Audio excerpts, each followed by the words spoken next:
Como es usual para encontrar los orígenes de los conceptos, debemos remontarnos a unos 2000 años antes de Cristo para encontrar sus orígenes. El concepto de atomismo se encuentra presente en el Rig Veda, por lo cual tales ideas deben haber llegado a Grecia a través de Persia.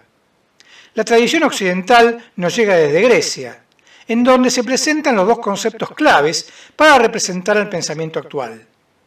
Por un lado, el concepto de atomismo, y por otro lado, el concepto de un fluir o devenir permanente. El primero se ajusta a la teoría atómica, en donde el universo está compuesto por cosas. Y el segundo se ajusta a la teoría de los campos de fuerza, en donde el universo está lleno de sustancia. La problemática es que si consideramos todo como cosas, el universo debe ser discreto, y si consideramos todo como sustancia, el universo debe ser continuo. La solución moderna de este dilema se comenzó a gestar con Max Planck desde 1900 y nos conduce a conceptos de campos como cuantos de energía. Ya llegaremos a tal concepto, pero de momento consideraremos el problema del atomismo. La versión griega se inicia con Leucipo, siglo V a.C., y Demócrito, siglo IV a.C. Definen a los átomos como la menor parte de la materia. Tal propuesta trata de resolver las dos corrientes griegas de la época, la de Heráclito, en donde solo existe el cambio permanente, logos, y la de Parménides, quien considera el cambio como una ilusión, percepción.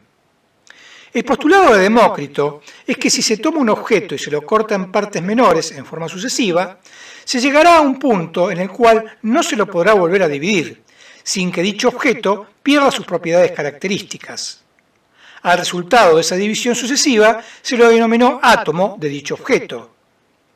El concepto de átomo quedó fijado como un concepto filosófico hasta que a partir del año 1800 se comenzaron a elaborar teorías atómicas sobre las combinaciones químicas y posteriormente se comenzó a teorizar sobre la constitución de los átomos.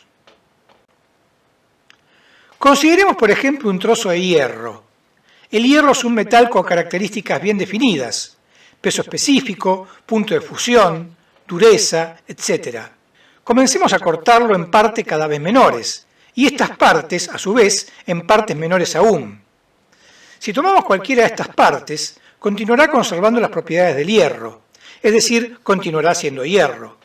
Pero si continuamos con este proceso, llegaremos a una unidad elemental, la cual ya no podrá ser dividida sin que se pierdan las propiedades características del hierro. A esta unidad elemental se la denomina un átomo de hierro. Recordemos que es la química quien se encarga de trabajar con los conjuntos de átomos y determinar cómo se combinan entre sí. En cambio, la física se interesa en trabajar con los átomos, ya sea en forma individual o bien como objetos finitos con propiedades de interacción de conjunto. No existen diferencias entre las propiedades de un átomo de hierro y la de un trozo de ese material. El trozo no es más que un agregado de miles de millones de esos átomos. Recordemos que el tamaño promedio de un átomo es de 1/1000 de milímetro, un picómetro. El átomo de hierro posee un radio de 194 picómetros. Finalmente, se define al átomo como la menor porción de materia que conserva la propiedad del elemento original. Si bien el concepto de átomo fue un concepto intelectual durante la mayor parte de la historia de la humanidad, a fines del siglo XIX se comenzó a tener la capacidad de detectarlos. Historia de los modelos atómicos.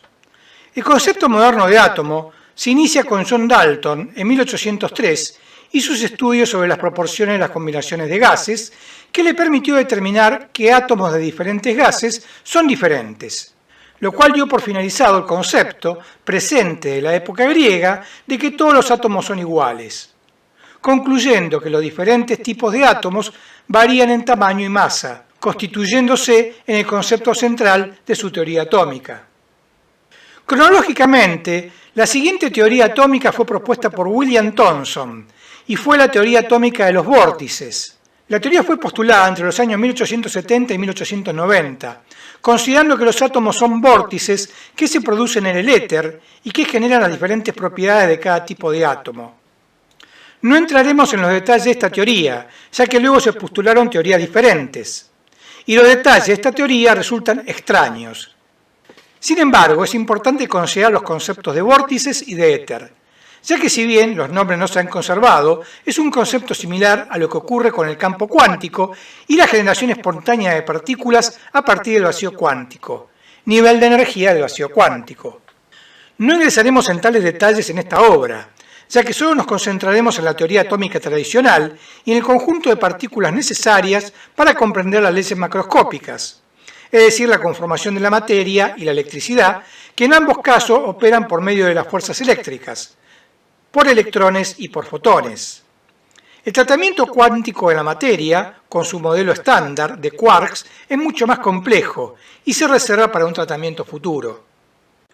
En 1904, Joseph John Thomson postula el modelo atómico históricamente conocido como modelo del budín de pasas, en donde se considera el átomo como un conglomerado en donde se encuentran mezclados los electrones, descubiertos en 1891, con carga negativa, junto a las partículas con carga positiva, generando un conjunto eléctricamente neutro. El modelo fue postulado unos años antes que se descubriera el núcleo atómico. En 1909 se inician los experimentos de bombardeo con partículas alfa de una delgada película de oro, conducido por Hans Geiger y Ernst Marsden, que sirvieron para que posteriormente Rutherford pudiera determinar que el átomo no es sólido, sino que su masa se concentra en una pequeña porción, a la cual se la denominó núcleo atómico, generándose en 1911 el modelo atómico de Ernest Rutherford, el cual concentra la masa atómica en el núcleo atómico, en tanto que dispone a los electrones como girando alrededor de tal núcleo. El modelo de Rutherford tuvo una vida muy corta, ya que no consideraba los efectos cuánticos, por lo que prontamente evidenciaron sus limitaciones. En cambio, generó el ambiente adecuado para que se iniciara el campo de la física cuántica. En 1913, Niels Bohr postula su modelo cuántico del átomo, idéntico al de Rutherford, pero considerando los efectos cuánticos de distancias específicas para las órbitas de los electrones, y el principio de que los electrones no pueden ubicarse a cualquier distancia, sino que se producen saltos cuánticos de una a otra órbita, lo cual posteriormente quedó vinculado con la emisión y absorción de fotones. Básicamente, el modelo de Bohr es el que ha llegado hasta nuestros días, pero con una gran cantidad de refinamientos y agregados de detalle, en la medida en que se produjo el avance de la física cuántica. Vacío, materia y solidez. La determinación de la consistencia del átomo se realizó por medio de los experimentos de bombardeo con partículas que permiten determinar que la masa del átomo se concentra en una pequeña parte del espacio en lugar de todo el volumen que supuestamente ocupa el átomo, lo cual postuló la existencia del núcleo atómico. El experimento consiste en observar la cantidad de partículas que rebotan en el átomo. Si la materia ocupase todo el volumen del átomo, cada partícula que se envía hacia el átomo debería chocar en él y por ende rebotar con algún ángulo. En cambio, lo que se observa es que la mayoría de las partículas atraviesan el espacio del átomo sin ningún tipo de perturbación, y solo una pequeña proporción choca. Derivándose de esta observación, el postulado de que la masa del átomo está concentrada en una zona denominada núcleo atómico. El porcentaje de rebotes y desvío de la trayectoria del experimento de bombardeo indica que el tamaño de los átomos debería ser mucho menor que el establecido. Como ese tamaño se determinó en función de las propiedades de interacción entre átomos, se optó por la teoría de concentrar la masa del átomo en el núcleo. De esta forma, se comprueba que el átomo, que es una unidad de materia, en realidad es en un 99% vacío, y que la materia se agrupa solo en una porción del espacio diminuta, el núcleo del átomo. El resto es vacío. Para el ejemplo del hierro, la relación es de 1 sobre 31.000. Es decir, el tamaño del átomo es 31.000 veces mayor que el del núcleo. Es decir, que es un 0,00032%. Por lo cual ahora surge otro problema. Si el 99% del volumen de un sólido es vacío y solo el 1% es materia, ¿cómo puede tener solidez un sólido? Para lo cual hay que recurrir al concepto de energía. Continuando con el experimento, cuando una partícula que ha sido disparada atina sobre el núcleo, las propiedades energéticas de éste lo hacen rebotar bruscamente. No se puede penetrar el núcleo atómico a menos que se empleen cantidades gigantescas de energía. El ángulo de rebote estará dado por la posición relativa con la que chocó la partícula contra el núcleo. Otras partículas que no chocan, pero que pasan muy cerca del núcleo atómico, son atraídas fuertemente por el núcleo, por lo cual sus trayectorias quedan fuertemente afectadas, desviándose de su trayectoria lineal. Veremos posteriormente el porqué de esta atracción. Sin embargo, la mayor parte de las partículas disparadas no son afectadas, por lo cual deben pasar muy lejos de los núcleos, de lo cual se deduce que encontrar un núcleo en el espacio es un suceso muy infrecuente, por lo cual el espacio en su mayoría debe estar cubierto por vacío y no por materia. En estas condiciones, el vacío es la carencia de efectos de masa, en tanto que la masa se concentra en una pequeña ubicación del espacio, en principio el núcleo atómico, en donde luego se encontraron otras partículas como los protones y los neutrones. Los átomos no solo poseen propiedades de materia, sino que también tienen propiedades energéticas asociadas con ellos. Estas propiedades energéticas son de mucho mayor alcance que las propiedades materiales. La solidez no es otra cosa que la energía de los átomos, ya que estos son muy pequeños y están distribuidos con grandes distancias de vacío entre ellos. Pero a través de estas distancias, sus efectos de energía se hacen sentir manteniendo la cohesión del material que conforman. Como se puede deducir, la fuerza de energía de los átomos es muy grande, mucho más grande aún si se considera lo diminuto de su tamaño físico. La energía en el núcleo está altamente concentrada, por lo cual su efecto es muy potente. Justamente, las estructuras que consideramos materia no son otras cosas que energía concentrada que interactúan entre sí. Es esta energía concentrada la que, entre otras cosas, otorga la propiedad de solidez a la materia. La energía se presenta como un conjunto de fuerzas que indican las propiedades de un punto del espacio. La energía-fuerza se presenta como fuerza gravitatoria, asociada con la masa, fuerza electromagnética, asociada con la carga eléctrica y el spin de los electrones, fuerza nuclear fuerte, la que define el tamaño del núcleo atómico y otras interacciones nucleares, fuerza nuclear débil, la que define un conjunto de interacciones que se establecen entre las diferentes partículas subatómicas. El electrón. El electrón es la partícula del átomo que presenta carga eléctrica negativa y una masa que frente a la del átomo es despreciable. Podemos considerarlo como un punto con carga eléctrica negativa. Al descubrirse la masa del electrón, se la calculó como 1836 veces menor que la masa del átomo de hidrógeno, es decir, del protón, cuando finalmente pudo descubrirse tal partícula. Actualmente se le asigna un valor de 911 hectogramos, es decir, 10 a la menos 30 gramos. Su importancia radica en que es el responsable de que se puedan manifestar todas las propiedades de los átomos por medio de su carga eléctrica, que es de 160,2 septocoulombs, es decir, 10 a la menos 21, y su spin, que posee un valor de 1 medio y 2 estados posibles, arriba y abajo.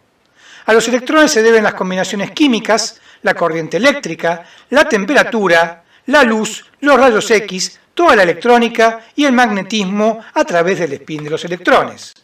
Con el correr del tiempo ha habido muchas teorías acerca de los electrones. Su denominación proviene del griego y significa ámbar, ya que en las primeras experiencias con la electricidad se utilizaba este material para inducir uno de los dos tipos de electricidad conocida en la antigüedad, la ambarina. La experiencia consistía en frotar un trozo de ámbar y cargarlo. Luego se lo acercaba a otros materiales, con algunos reaccionaba, con otros no. Se postuló así la existencia de dos fluidos eléctricos. El segundo tipo de electricidad se obtenía al frotar vidrio, por lo cual se lo denominó electricidad vítrea. Más tarde se comprendió que solo había un tipo de fluido eléctrico, que se debía a la circulación de ciertas partículas. A esas partículas se las denominó electrones. El problema consistía en que para que se produjera el movimiento de estos electrones, debía haber un exceso de estos en un lugar y una falta en otro. Al exceso se lo conocía como electricidad ambarina, hoy lo llamamos polo negativo, en tanto que a la falta de electrones se lo conocía como electricidad vítrea, hoy lo llamamos polo positivo. La nueva teoría del flujo eléctrico necesitaba de una partícula que pudiese moverse de un lugar a otro. Este papel lo ocupó el electrón, tal el nombre que recibió cuando J.J. Thomson determinó experimentalmente los parámetros de carga y masa de tal partícula. El electrón no posee un tamaño definido, ya que entra en juego la dualidad de la onda-partícula, lo cual depende del movimiento del electrón, su momento lineal y su momento angular, tópicos que estudiaremos en el capítulo 2. Pero en función de la situación del electrón y de cómo se calcule su tamaño, se pueden obtener valores de 2,43 picómetros por efecto Compton o de 2,92 atómetros radio clásico. En realidad, el tamaño del átomo se ajusta en función de la velocidad y otros parámetros del entorno, manteniendo los valores de masa y carga, pero variando la frecuencia de la onda electrónica. El electrón se descubrió en 1897 a través de los experimentos desarrollados por J.J. Thomson a partir de rayos catódicos, en donde se logró la comparación, interacción, del átomo de hidrógeno con el flujo de partículas emitidas desde el cátodo del tubo de rayos catódicos. Justamente el cátodo emite un flujo de electrones, pero eso aún era desconocido. Las diferentes condiciones del experimento le permitieron a Thomson determinar tanto la velocidad como la masa de la partícula. La velocidad en forma directa, que calculó en torno a los 10.000 a 100.000 km por segundo, pero diferente a la velocidad de la luz, lo que buscaba comprobar, y la masa por comparación con la masa del átomo de hidrógeno, que determinó en 1836 veces menor a la del átomo. Como el átomo de hidrógeno solo posee un protón, luego al descubrirse el protón, se le asignó al electrón la masa de 1836 veces menor que la del protón. Los electrones se pueden encontrar tanto en el átomo como en formas libres. Cuando se encuentran en el átomo, se les asignó un modelo de órbitas alrededor del núcleo. Comparativamente, orbitan muy lejos del núcleo, tamaño del núcleo con respecto al tamaño de la órbita. Pero el modelo de orbitación del átomo ha dejado de ser considerado desde la década de 1940 y se lo reemplazó por el concepto de orbital, que estudiaremos en breve. El concepto de orbital es el de una distribución en el espacio del electrón cuando está vinculado a un núcleo, y tal vinculación solo puede producirse en uno de los orbitales posibles que el átomo posee. De allí el concepto de física cuántica, ya que solo existen posiciones específicas que pueden ser ocupadas, en tanto que otros lugares están prohibidos. Cuando se vinculan átomos entre sí, combinaciones químicas, los orbitales incluyen al o a los átomos involucrados. Finalmente, cuando el electrón está libre, usualmente no metales, puede desplazarse en forma de electricidad. Ampliaremos los detalles de estos comportamientos posteriormente. El protón. El protón es una partícula del átomo con carga positiva y masa relativamente apreciable de 1,673 rontágromo, es decir, 10 a la menos 27 de gramo. Se dice relativamente apreciable, ya que el electrón posee una masa 1836 veces menor y una carga igual a la del electrón, pero de signo inverso, es decir, positiva. Es el responsable de la masa, peso del átomo, junto con el neutrón. El neutrón es la restante partícula del átomo sin carga eléctrica. Dado que los protones se encuentran dentro del núcleo atómico y sus cargas se repelen, se requiere una partícula adicional neutra para cohesionar eléctricamente a los protones. Un átomo suele contener al menos tantos protones como electrones, ejemplo, 8 protones y 8 neutrones, para lograr el equilibrio. En tanto que los átomos más grandes poseen una mayor cantidad de neutrones que de protones. Como ambas partículas poseen aproximadamente la misma masa, la masa del átomo es el conjunto de las masas de sus protones y neutrones, en donde las masas de los electrones resultan prácticamente despreciables. Dado que los protones y neutrones se ubican dentro de un núcleo atómico muy pequeño, en el cual actúan la fuerza de atracción de la gravedad de las masas y la fuerza de repulsión de las cargas de los protones, no se puede lograr el equilibrio a menos que se incorpore otra fuerza. Tal fuerza es la fuerza nuclear fuerte, que amalgama a todo el conjunto dentro del núcleo. Realizaremos un análisis ulterior al considerar el núcleo atómico. El protón fue descubierto por Ernest Rutherford en 1920, a partir del átomo de hidrógeno. Le otorgó el nombre de protón, que significa primero en griego. La historia para llegar al protón es larga. Entre ellas se encuentran las consideraciones sobre los átomos de Dalton, sobre el átomo de hidrógeno de Prout en 1815 y sobre los rayos canales en 1886 de Goldstein. Los rayos canales son los inversos a los rayos catódicos, electrones. Se producen a partir del ánodo en un tubo de vacío. Pero como las partículas positivas pueden ser de diferente índole, iones de diferentes átomos o protones, la magnitud de tales rayos resultaba variable. No permitía entonces la identificación de las partículas que componían a tales rayos, relación de carga a masa. En 1911, Ernest Rutherford descubre el núcleo atómico y en 1920 el protón. Entre ambos descubrimientos se establece que la ubicación que cada elemento posee en la tabla periódica se corresponde con la carga eléctrica del núcleo atómico. Los experimentos con diferentes átomos y el bombardeo con partículas alfa condujeron al descubrimiento del protón. En función de la teoría de los quarks, se postula que el protón está compuesto por 3 quarks, siendo 2 de ellos up y el tercero down. No trataremos la teoría de los quarks por superar la profundidad de tratamiento teórico que se realiza en esta obra. El neutrón.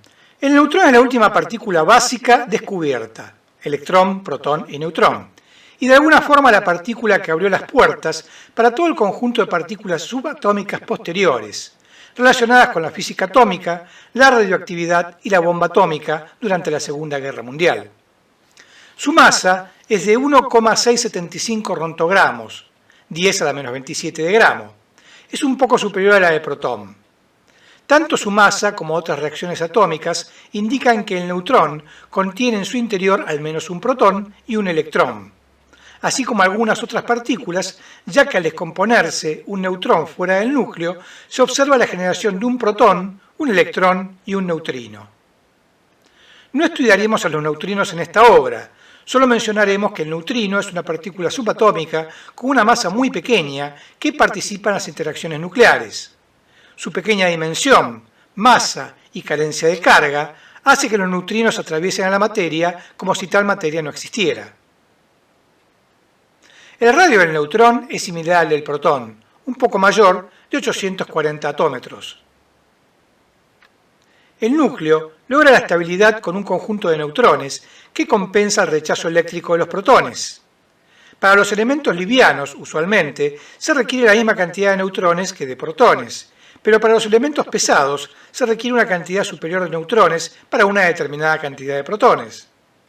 Los elementos que poseen átomos con diferentes cantidades de neutrones se denominan isótopos. Por ejemplo, el carbono 12 posee 6 protones y 6 neutrones, en tanto que el carbono 13 posee 6 protones y 7 neutrones. Y el carbono 14 posee 6 protones y 8 neutrones. Los últimos dos elementos son inestables y decaen a carbono 12. Si bien el neutrón no posee carga eléctrica, sí posee momento magnético, por lo cual interactúa con el campo magnético. El descubrimiento del neutrón se produjo en 1932 por James Chadwick, como interpretación del flujo de partículas que se producía por radiación de partículas alfa en función de la partícula prevista por Rutherford, con masa similar al protón y que sería la necesaria para justificar el peso atómico de los átomos, que aproximadamente duplicaba la masa de los protones contenidos en su interior. Los neutrones pueden encontrarse tanto dentro del núcleo como fuera del núcleo, en forma de neutrones libres. Justamente las radiaciones atómicas generan gran cantidad de neutrones libres, que tanto se utiliza para investigaciones atómicas como para fines relacionados con la salud. En función de la teoría de los quarks, se postula que el neutrón está compuesto por 3 quarks, siendo 2 de ellos down y el tercero up. No trataremos la teoría de los quarks por superar la profundidad del tratamiento teórico que se realiza en esta obra.